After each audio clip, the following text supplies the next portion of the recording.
2016-cı ilin gəlişini xüsusi coşqu ilə qeyd edən ölkələr arasında şimal qonşumuz Rusiyada olub. Ətraflı Moskva büromuzdan Nakşin Sabiroğlu xəbər verəcək.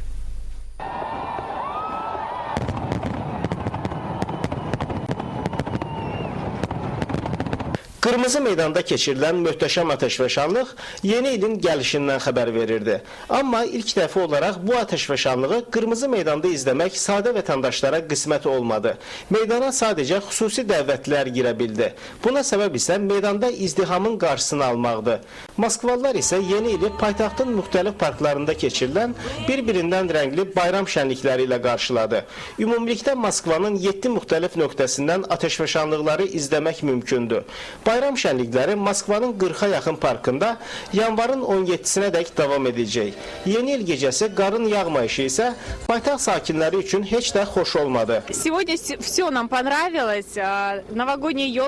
Bu il hər şey gözəldir. Bizi üzən yalnız yerdə qarın olmasıdır. Ancaq çalışırıq ki, buna görə bayram əhvalımızı pozmayaq. Çünki bayram yeni başlayıb.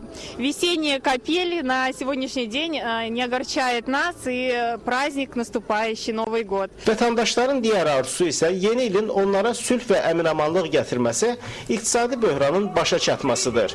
Yeni ildə Moskvanın ictimai nəqliyyatında gediş qiymətləri çox cüzi bahalaşsa da, Rusiyanın Perim kimi bəzi bölgələrində bu bahalaşmanın 25% olduğu deyilir.